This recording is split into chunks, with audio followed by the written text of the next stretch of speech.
verdadeiro amigo, em quem eu posso confiar. Ele até morreu por mim, com o objetivo de me salvar.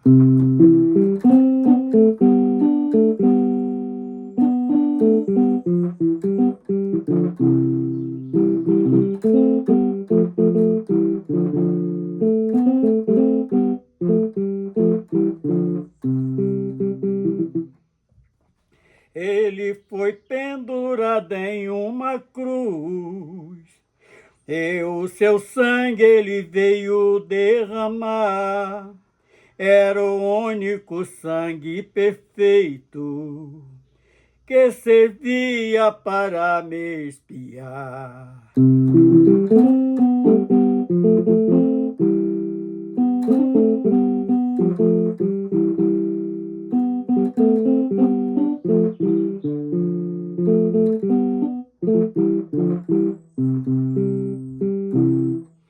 Ele foi morto e sepultado, no terceiro dia veio ressuscitar.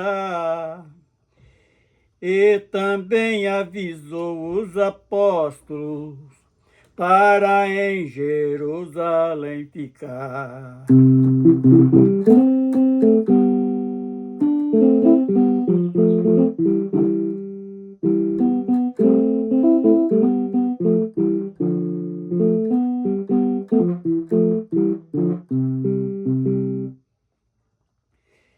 Que do alto fosse revestido de poder, se encher do Espírito Santo e transbordar, para pregar o evangelho do reino, para esperar ele voltar.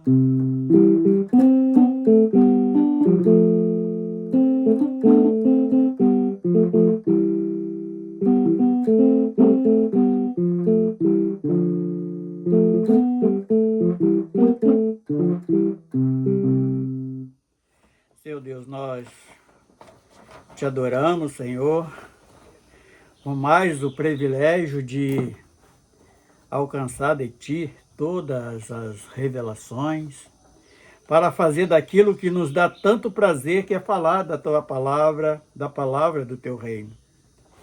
E hoje, Senhor, mais uma vez vamos aqui expor mais um assunto para, quem sabe, ajudar alguma pessoa que esteja necessitado e confundido com o agir da igreja nesses últimos dias. Estamos aqui, Senhor, buscando de Ti revelações para esclarecer acerca do reino dos céus. Estamos aqui à Tua disposição no nome do Senhor Jesus. Amém. Então, hoje nós vamos fugir um pouquinho do ritmo que nós estamos vindo trazendo sobre o livro do Apocalipse. E nesta noite me veio um pensamento de um assunto que seria muito importante, pelo menos para mim, para meditarmos mais nos acontecimentos desses últimos dias.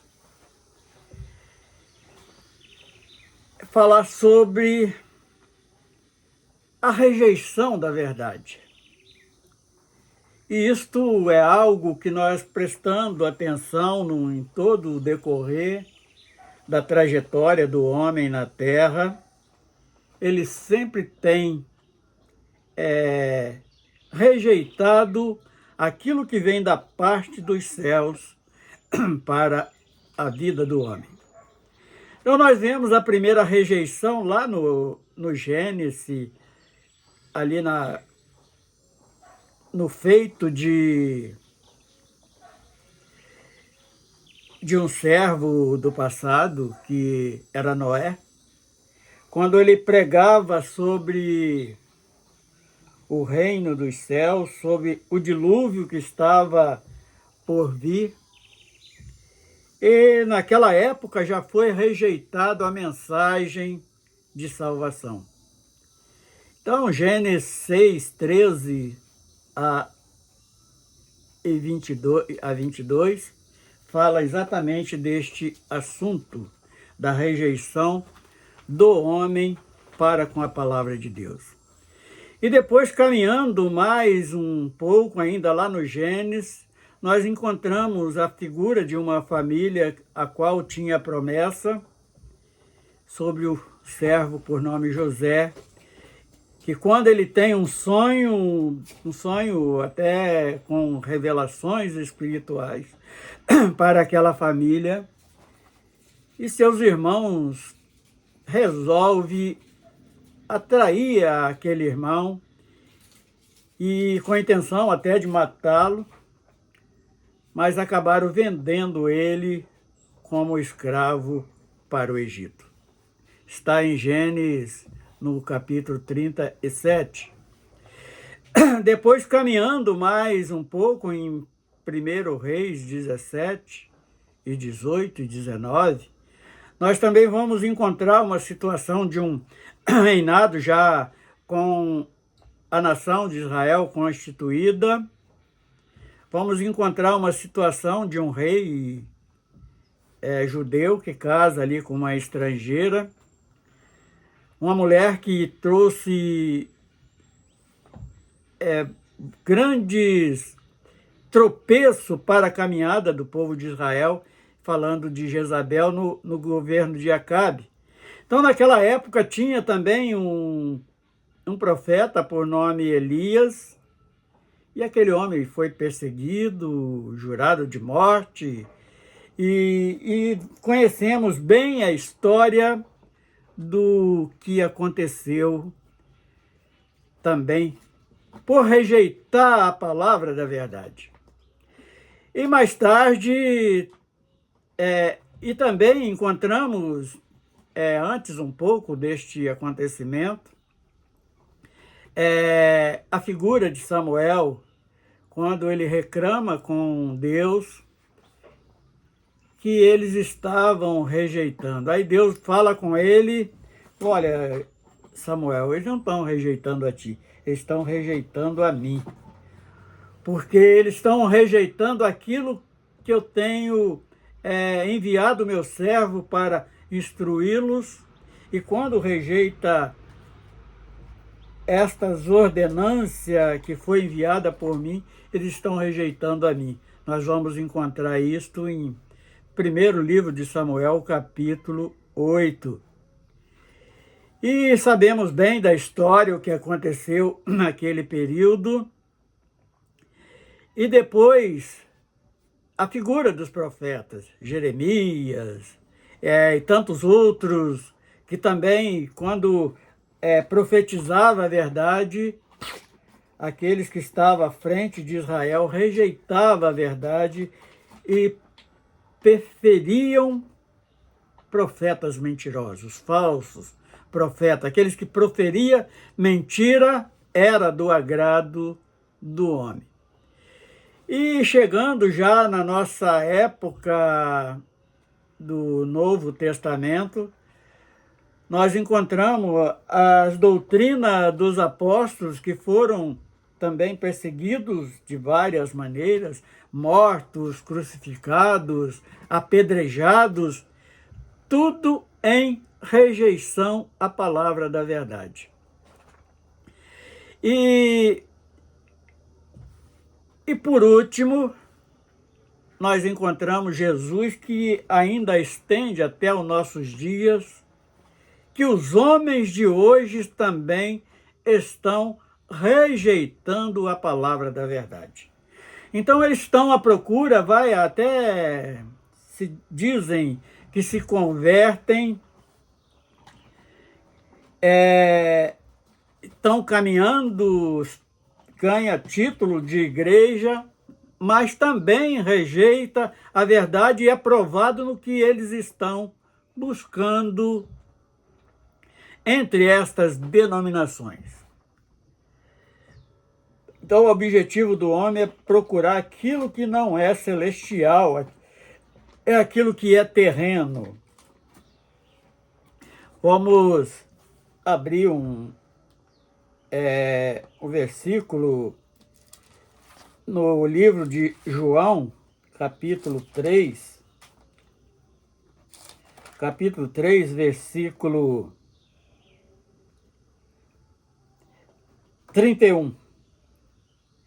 Vamos ler o 30. É necessário que ele cresça e que eu diminua. Então, o próprio João Batista, ele fala isto quando é questionado acerca dos feitos de Jesus. Então, é um profeta que também foi rejeitado no meio do teu povo judeu, quando ele vinha anunciando a chegada do Messias, e ele era também rejeitado.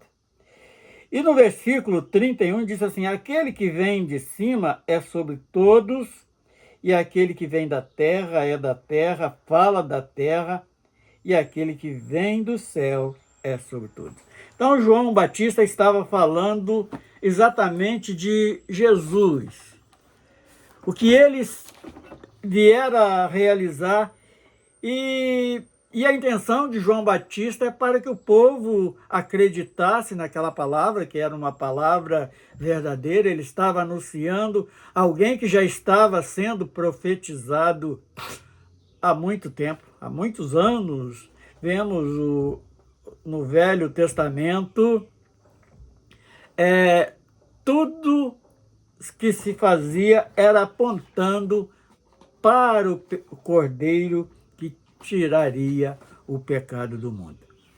E o próprio Jesus, quando ali ele se declara ao povo judeu, eles rejeitaram, começaram a perseguir, questionar, confrontar, e eles sempre rejeitavam a palavra da verdade. E interessante que o homem hoje procura, não é tão diferente daqueles do passado, que eles procuram riquezas. E o que vem a ser estas riquezas? O que leva ao homem procurando riqueza deste mundo? O próprio Jesus aconselhou que comprasse ouro, mas ouro refinado no fogo, que simboliza poder, que para juntar tesouro no céu, porque aonde está o tesouro também está o coração do homem, mas eles não conseguiram entender nada destas mensagens que Jesus estava. E nós temos um exemplo muito claro neste sentido, que é a riqueza que o homem busca, e numa certa feita, para dar exemplo disso, ele fala uma parábola de um jovem, que está em 19 de Mateus, versículo 23, que ele diz que é muito difícil um rico entrar no reino dos céus. Que seria mais fácil um camelo passar pelo fundo de uma agulha do que um rico se salvar.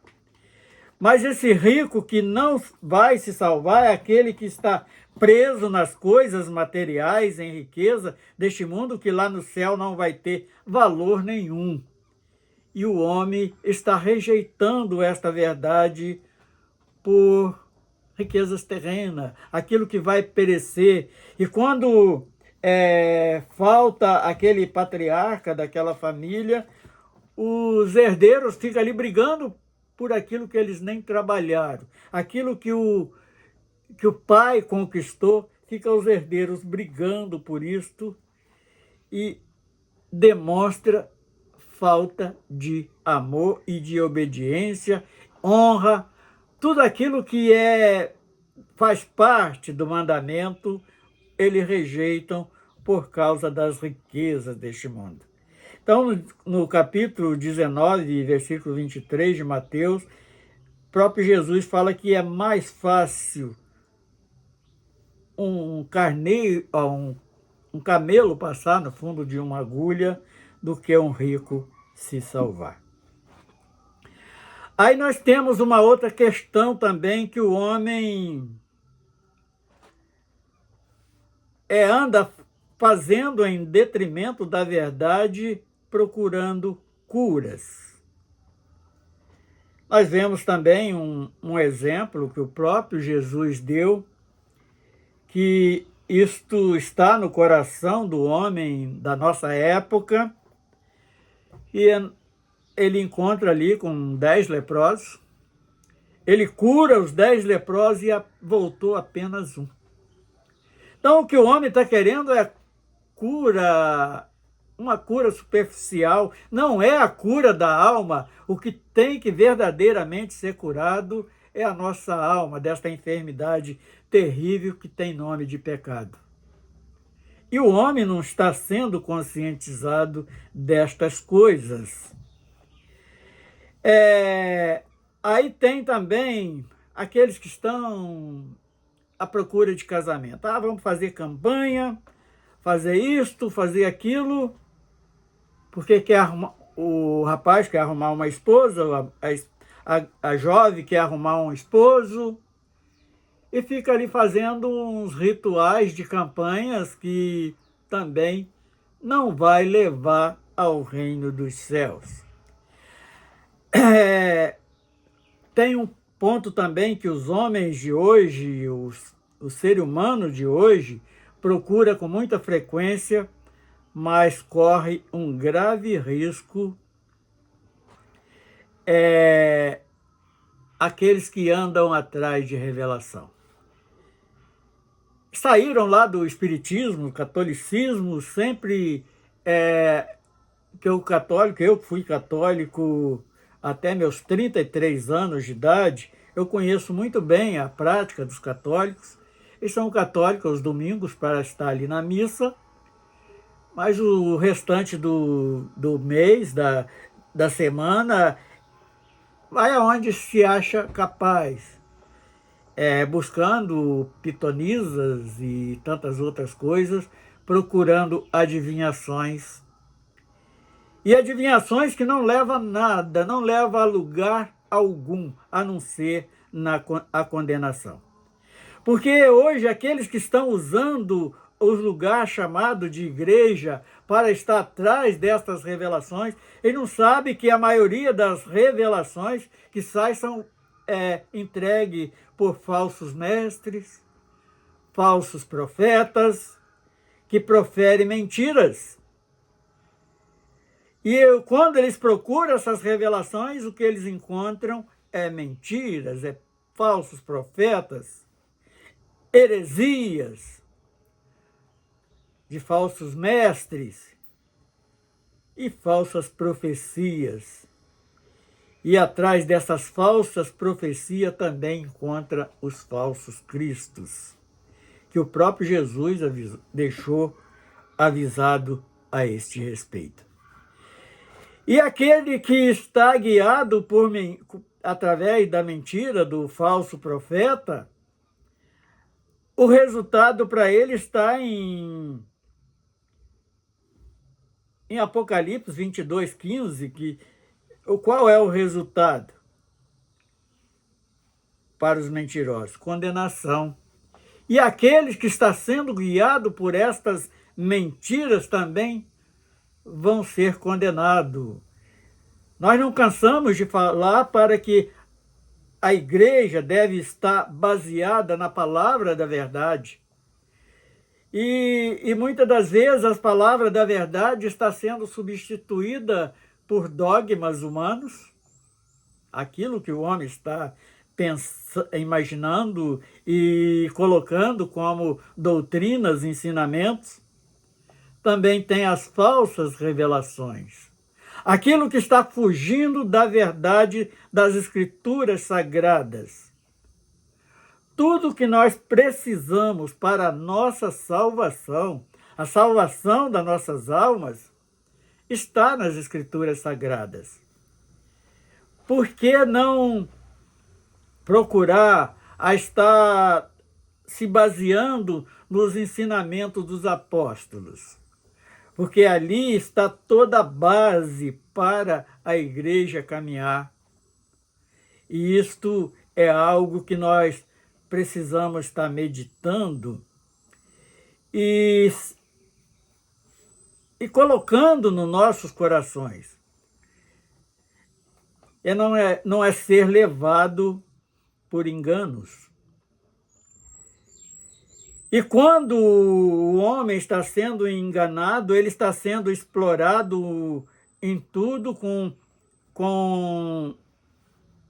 às vezes até com boa intenção, mas está sendo enganado, explorado, escravizado de tal maneira e sendo conduzido para um caminho de perdição eterna. E a nossa preocupação é com esses detalhes. Hoje nós estamos vivendo um período difícil, o retrato da igreja de Laodiceia, que batia no peito dizendo que era rico, enriquecido estava e tantas outras coisas.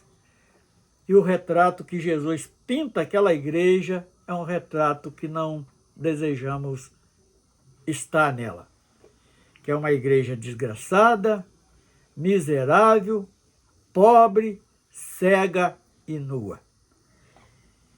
E enquanto está achando que eu vou fazer uma campanha para dobrar o meu capital, para dobrar as minhas empresas e assim, portanto, mas estão simplesmente enganados. Provérbio 26, versículo 6 diz assim: os pés contra Eudano bebe, quem manda mensagem pelo tolo. E também quem recebe mensagem de um tolo, aquele que se faz de profeta e é mentiroso, ele não passa de um idiota, não passa de um tolo, em quem a gente não precisamos confiar. E o que nós devemos seguir nas nossas vidas, a primeira carta a João 1,5 diz o seguinte: e esta é a mensagem que dele ouvimos e vos anunciamos, que Deus é a luz, não há nele trevas nenhuma. Então, por que ele esclarece? Porque que ele é luz, ele esclarece tudo para nossas vidas, aquilo que é necessário para as nossas vidas.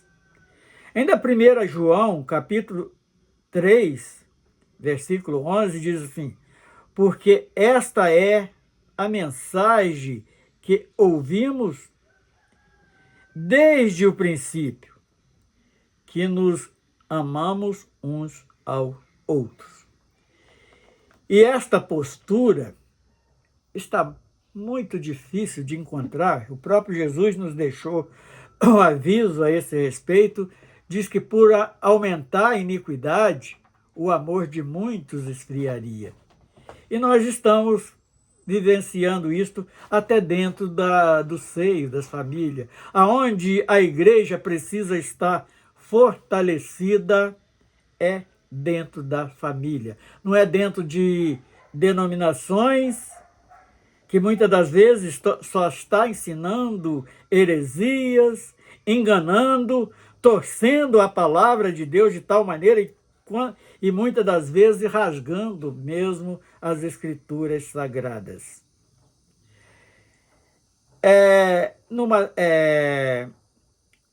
Então, o resultado daquele que estão buscando mentira está no Apocalipse 22:15, que o resultado para o mentiroso é condenação eterna.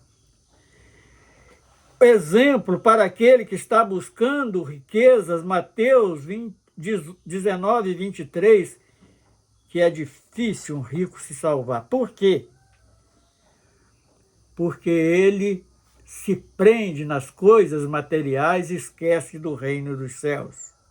E exemplo foi aquele jovem, quando ele falou que conhecia os mandamentos, ele seguia tudo que estava sendo ensinado, e Jesus, como conhece o coração, ele falou: olha, te falta uma coisa. Vende tudo que tens e dá para os pobres e segue-me. E aquele jovem saiu entristecido, porque Jesus mandou que ele doasse a sua riqueza para os pobres. E aquele que está buscando cura, dificilmente volta algum. E Jesus dá o exemplo que ele curou 10 leprosos que foram curados e só voltou um. Provérbios 19, 5 e 9 diz assim: o falso testemunho não será inocente. O que presta falsos testemunhos não será inocentado, no versículo 5. E no versículo 9 diz que não ficará impune. Ele vai ser corrigido, ele vai ser verdadeiramente castigado com a morte eterna. Então, é algo que nós precisamos estar colocando nos nossos corações, é a verdade. Vamos viver a verdade. Cada vez já foi acostumado em costumes errôneos, mas ainda há tempo. Antes de Jesus arrebatar a igreja, há tempo para este conserto. E isto é algo que nós devemos estar nos esforçando, porque o reino dos céus é ganho por esforço. E isto vamos procurar estar praticando. Hoje nós até saímos um pouquinho daquilo que nós estamos com propósito de fazer, que é falar cada dia de um dos livros do Apocalipse. E ontem falamos a respeito do 5º livro de Apocalipse, mas amanhã, sem dúvida, nós vamos falar sobre o capítulo 6 do Apocalipse. E hoje nós fugimos um pouquinho, porque algo bateu em meu coração de esta palavra de alerta, para termos cuidado aonde estamos caminhando. O que estamos seguindo é a verdade? Vamos analisar pelas Escrituras Sagradas. Aquilo que está sendo entregue como mensagem é do reino dos céus? Então, nós vamos estar colocando nos nossos corações, guardando essas riquezas celestiais para estar ali também o nosso coração. Seu Deus, nós entregamos, Senhor, este período, esta curta mensagem, este alerta, esta conversa, com o propósito de ajudar pessoas que estão sendo enganadas. Conduza, Senhor, esta conversa, este alerta às pessoas verdadeiramente necessitadas e que possa alcançar espaço nos corações daqueles que assim o precisam. No nome do Senhor Jesus. Amém.